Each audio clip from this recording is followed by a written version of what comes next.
bonjour Monsieur le Ministre, très heureux de vous revoir.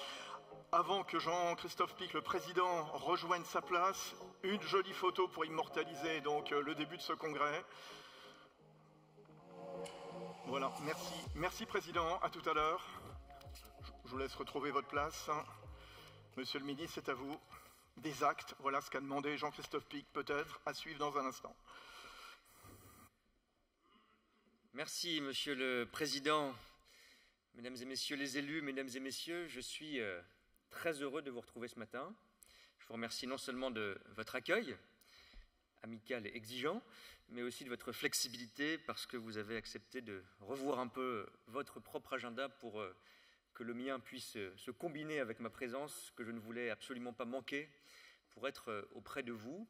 C'est votre 77e congrès pour la Fédération, c'est le 2e seulement pour moi à vos côtés, mais je suis heureux de cette continuité et de cette tradition, je l'espère, qui naît entre nous, et surtout de pouvoir regarder avec vous ce qui s'est passé, bien sûr, ces dernières années, de regarder encore davantage vers l'avenir, mais si vous me le permettez, puisque nous parlons d'actes, et vous avez raison d'être concret, exigeant et concret, qu'on regarde aussi ce qui s'est passé depuis un an. Lorsque j'ai pu être présent à vos côtés, lorsque, avec vous, j'ai pris des engagements, et je crois que de part et d'autre, nous avons bien avancé ensemble, et nous avons tenu, ce qui est gage aussi d'un esprit d'engagement et de coopération pour les mois et les années qui viennent, et de notre capacité à relever les défis que vous avez soulignés. Alors j'ai pu le constater d'abord, et je le dis avec la sincérité du cœur, oui, les routiers sont sympas, je les mesurais chaque jour, et ce n'est pas seulement un slogan, mais les slogans disent quelque chose. Si chaque Français s'en souvient, et les ministres des Transports encore plus, c'est parce qu'on le vérifie à chaque fois, notamment quand c'est difficile. Et je ne serai pas long, parce que je ne veux pas non plus souligner seulement les moments qui ont été compliqués, mais vous le savez, la vie économique, la vie dans vos entreprises, la vie politique parfois aussi, amène chaque jour son lot d'imprévus, de défis pour le dire pudiquement, de difficultés pour le dire plus clairement. Et dans les crises, parce qu'il y en a eu, je ne reviendrai pas sur la Covid, même si vous avez été éminemment au rendez-vous, mais je ne prendrai que l'exemple de la crise des carburants que nous avons connue, que vous avez subie, qui est un parfait exemple de ce qui s'est passé entre nous d'ailleurs, si vous me permettez de le dire ainsi, parce que ce fut une coopération. Mais d'abord, la profession a été exemplaire, parce que vous avez subi cette crise et vous avez en même temps aidé à la résoudre. Vous avez été présent à chaque fois, j'ai visité certaines de vos entreprises au cœur de cette difficulté, pour que, y compris le week-end, les transporteurs routiers, vos salariés, vos entreprises se mobilisent, pour que le transport par camion-citerne du carburant puisse être accéléré quand la crise commençait à sortir de son plus grand moment de difficulté. Et donc, à chaque fois que notre pays vit un moment difficile, le transport routier est concerné, parce que c'est une activité du quotidien, et à chaque fois, vous répondez présent. Et puis, c'est une activité du quotidien, c'est une activité de l'humain. C'est une activité où l'humain prime toujours. J'ai pu le mesurer en échangeant avec plusieurs, beaucoup d'entre vous, en visitant vos entreprises, souvent des entreprises familiales, où l'on sait ce que c'est que de travailler entre le patron et le salarié, où l'on est embarqué ensemble dans ces grands défis. Et je commence justement par essayer de vous répondre, Monsieur le Président, Mesdames et Messieurs, sur les enjeux sociaux, parce que ce sont justement ceux qui résument ce lien humain si essentiel. L'actualité n'a pas manqué, et les réponses non plus. Et je crois qu'on peut commencer par dire qu'il y a dans votre secteur des opportunités extraordinaires. Je sais que c'est un métier en tension, je sais qu'il y a des difficultés de recrutement, mais je veux le tourner aussi positivement. Et qu'on le dise ensemble, on l'a fait avec certains d'entre vous encore au WorldSkills il y a quelques jours, et on continuera à le faire, je continuerai à le faire à vos côtés, pour dire qu'il y a des opportunités d'emploi pour toutes et tous dans le secteur, qu'on peut entrer jeune et faire une carrière, qu'il y a 100 000 emplois à pourvoir d'ici 2030, que c'est un secteur qui a besoin des jeunes, qui a besoin d'énergie, qui a aussi besoin des moins jeunes, qui doit attirer et fidéliser. C'est un défi, encore une fois, mais il faut le dire, c'est une formidable opportunité économique pour beaucoup de salariés partout sur le territoire, car vous êtes présents partout en France. Nous avons fait des avancées, grâce à vous, ensemble, pour attirer et pour fidéliser. Je pense, même s'il y a encore beaucoup à faire, vous l'avez dit, Monsieur le Président, à la question des procédures, des démarches administratives qui forcément empoisonnent encore la vie quotidienne de beaucoup de vos entreprises.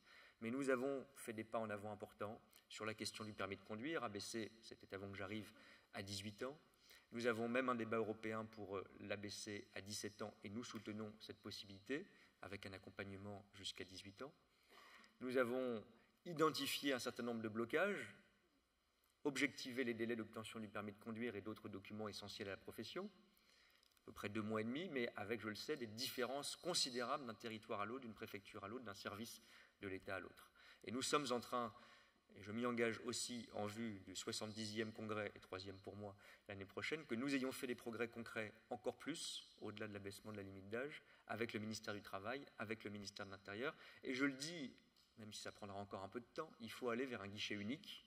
Maintenant, je crois que notre administration converge vers cela, pour que vous ayez un seul interlocuteur pour les différentes démarches entre la carte professionnelle, le permis de conduire, la carte tachygraphe, etc. C'est nous qui devons faire ensuite, si je puis dire, notre cuisine interne, et pas vous qui devez assumer les complexités administratives. Et nous avons fait des pas en avant de reconnaissance et de travail concret à cet égard. Je pense évidemment à la question, pour attirer, pour fidéliser, des rémunérations et des salaires. Je veux saluer l'esprit de responsabilité, là encore, qui anime le secteur, qui anime les employeurs avec les organisations syndicales, car à chaque fois, j'ai pu le constater, je vous assure que ce n'est pas de la flagornerie ou de la diplomatie dont j'aurais gardé le réflexe. Vous êtes dans le secteur des transports, le lieu où le dialogue social se déroule le mieux. J'ai pu le mesurer pendant la réforme des retraites, qui a été difficile. J'ai pu le mesurer, encore une fois, à chacun des moments compliqués. Et je sais que vous avez pris vos responsabilités dans les négociations annuelles obligatoires, qu'il y a eu des accords importants. Je le dis aussi, il faudra continuer. Nous sommes dans un contexte où le pouvoir d'achat est une préoccupation. C'est forcément l'élément de recrutement et d'attractivité. Et donc, je compte encore sur votre esprit de responsabilité, mais je le connais, pour les mois qui viennent. La question de l'attractivité, de la fidélisation, c'est simplifier les choses, les démarches, c'est avoir des salaires de bonne qualité, c'est dire qu'il y a des opportunités d'emploi, communiquer aussi avec l'État à cet égard, mais ce sont aussi, vous l'avez rappelé, Monsieur le Président, des conditions de travail. Et là aussi, des engagements ont été pris et des avancées ont été faites. Je pense évidemment à la question du congé de fin d'activité. J'avais pris l'engagement, avant même votre congrès, à votre congrès, avec l'ensemble de la profession, d'accompagner, de manière sonnante et trébuchante aussi, car ça compte, par le budget de l'État, le budget du ministère des Transports, la prolongation de ce congé de fin d'activité. Et je crois qu'on peut saluer là aussi une réforme exemplaire, parce qu'au moment notamment de la réforme des retraites, avec les organisations syndicales, avec les organisations professionnelles, avec l'État, avec une personnalité qualifiée, dont je veux saluer le travail, M. Raprédéris, nous avons trouvé une solution, et vous verrez que dans le budget 2024, les crédits très importants dont nous parlons, puisque c'est 1 milliard d'euros d'ici la fin de la décennie, seront là pour honorer nos engagements et maintenir cet élément d'attractivité essentiel et attendu dans le secteur. Je crois que c'était important, et nous avons encore d'autres chantiers auxquels je tiens, et je veux là aussi saluer votre esprit très constructif, parce que c'est difficile, je le mesure, c'est difficile techniquement, c'est difficile économiquement, la question du chargement et du déchargement, mais nous ne lâcherons pas ce chantier, et je veux saluer personnellement Madame Berthelot, qui est très engagée dans cette discussion. Il faut convaincre parfois vos propres collègues, organisations professionnelles, mais nous y arriverons, car là encore, le secteur a toujours réussi à trouver les bons équilibres. J'en profite pour saluer sur tous ces chantiers, vous l'avez fait avec beaucoup d'élégance, Monsieur le Président, les services de l'État, mes équipes qui sont à vos côtés, là aussi, à chaque moment difficile. Nous n'en manquons pas. Je le dis, à chaque fois que le pays connaît un événement, le transport routier est concerné. On l'a encore vu avec un éboulement inattendu en Savoie. On a échangé avec vous, on a trouvé des moyens de faire circuler les camions le week-end exceptionnellement. Et à chaque fois, avec la DGITM, avec mon cabinet, avec vos équipes, nous avons su bâtir les solutions. Et je pense que là aussi, cet esprit de coopération est à chaque fois efficace et à chaque fois à l'honneur. Alors j'entends que dans ces éléments d'attractivité, ces éléments de relation entre l'État et la profession, il y a des choses qui parfois nous font diverger. Et je ne ferai pas de démagogie, on ne se mettra pas d'accord sur tout, il faut que je puisse revenir. La question du bonus-malus en fait partie. Je vous rassure, elle ne cible pas le secteur, d'autres protestent, ça ne veut pas dire qu'ils ont plus raison ou moins tort que vous, mais ce sera compliqué, mais moi je suis par nature ouvert à toutes les discussions et par cette mesure ou par d'autres à continuer à accompagner le secteur. Parce que je sais aussi que que cela n'a pas été fait pour vous pénaliser, ça a été fait pour des raisons sociales que je défends, que le gouvernement porte, mais que ça a un impact particulier sur votre secteur, et donc je serai toujours en lien avec vous pour continuer à discuter. On l'a prouvé sur le CFA, on va le prouver sur le chargement-déchargement, on l'a prouvé dans les crises, et donc ces solutions, nous continuerons à les trouver toujours ensemble. Alors vous avez évoqué aussi, comment ne pas y revenir, évidemment, le défi de la décarbonation, qui est le grand défi des transports, évidemment. Je n'ai pas besoin de rappeler que le secteur des transports pris dans son ensemble, c'est 30% des émissions de gaz à effet de serre, 30% de la facture énergétique du pays, et que le transport routier, le transport lourd, c'est près d'un quart du secteur des transports pris dans sa globalité. Je préfère le présenter comme une solution plutôt que comme un problème. Ça veut dire que c'est dans votre secteur, dans votre profession, que nous avons les leviers pour décarboner. Mais là aussi, on peut être engagé pour l'écologie, je le suis, je dis parfois trop, je l'assume, et respecter les équilibres, trouver les solutions, construire les compromis, les trajectoires, parce que c'est une transition que nous portons avec vous. Et là aussi, je veux saluer votre engagement qui est réel et qui est ancien dans la question de la transition écologique. Il n'a pas attendu que j'arrive, il n'a pas attendu parfois qu'on parle d'écologie ici ou là. Vous l'avez fait, vous l'avez encore démontré récemment, vous l'avez dit, Monsieur le Président, toute votre équipe l'a porté avec l'État, avec la feuille de route de décarbonation issue de la loi climat-résilience, les fameuses feuilles de route article 301, comme on dit joliment. Mais concrètement, vous avez porté des solutions partagées avec l'ensemble des organisations professionnelles, travaillé avec les organisations syndicales et les associations environnementales, très concrètes. Et je sais votre attachement, j'en profite pour le dire d'emblée, à une forme d'ouverture technologique, de mixte énergétique, qu'on ne privilégie pas une seule solution. J'en ai parfaitement conscience. Pourquoi? Parce que des investissements ont parfois déjà été faits dans des technologies moins polluantes qui ne sont pas l'électrification. L'électrification, évidemment, ça prendra du temps. Évidemment, il faut l'accompagner. Je le dis aussi très clairement, il apparaît beaucoup plus qu'il y a 3 ou 5 ans que cette solution sera au centre du mix énergétique, pas exclusive et pas immédiate, certainement pas, mais elle sera centrale. Et donc, on ne peut pas l'ignorer, c'est d'ailleurs reflété dans votre feuille de route. La question, c'est la vitesse à laquelle on va et l'accompagnement qu'on vous apporte. J'essaye à cet égard d'être sincère, respectueux et cohérent. Il faudra faire cette transformation écologique et l'électrification en fera partie, de manière centrale. Mais c'est dans cet esprit de responsabilité que j'ai défendu, personnellement et avec vous, le fait que nous ne toucherions pas à votre avantage sur la TICPE cette année. C'était indispensable. Je n'ai pas tergiversé sur ce point, je l'ai dit à vos collègues de TLF, parce que c'était leur congrès au mois de juin, et je le porte ici avec un résultat qui sera traduit dans le projet de loi de finances, ou plutôt qui ne sera pas visible, puisque les choses ne changeront pas dans le projet de loi de finances pour 2024, c'est très important. Je suis toujours là aussi cohérent et sincère. Il faudra revenir sur cet avantage fiscal progressivement et collectivement. Vous y avez insisté, Monsieur le Président. Mais on ne peut pas, dans une période en plus de hausse très forte du carburant, après ce que nous avons vécu avec la crise des carburants et les mouvements sociaux des retraites, qui ont néanmoins affecté le secteur, même si vous avez été extrêmement engagé et responsable, on ne peut pas, sans accompagnement, je vais y revenir, changer les choses brutalement. Et donc j'ai tenu à cet équilibre. Et je le dis aussi, il faudra faire cette réforme d'ici 2030, c'est prévu par la loi, il revient au gouvernement de l'appliquer, de la mettre en œuvre, mais en construisant par la négociation, comme nous le faisons à chaque fois, les bons équilibres, les bons rythmes et les bons accompagnements, dans un cadre européen en effet, en tenant compte notamment d'une réforme, qui est celle de l'ETS, qui ajoutera aussi des coûts, et il faut prendre tout cela en compte. Ce n'est pas une baguette magique, la transition écologique, c'est une construction collective. Et puisque nous parlons d'accompagnement, nous le mettons d'abord en place.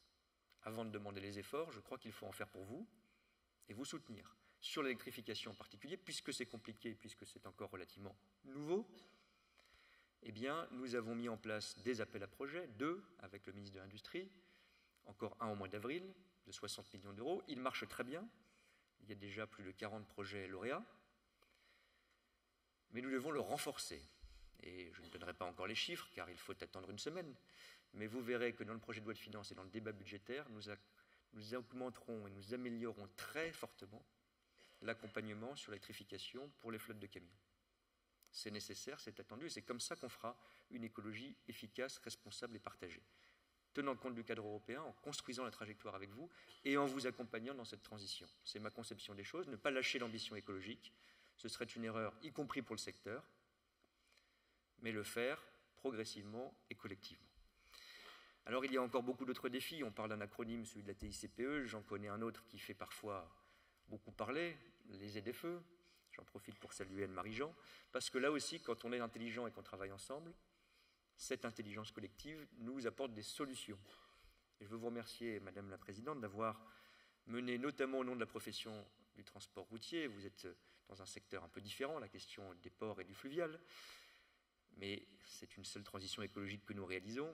Vous avez travaillé avec des élus, notamment avec M. Moudinque, et avec les logisticiens, vous avez proposé des solutions.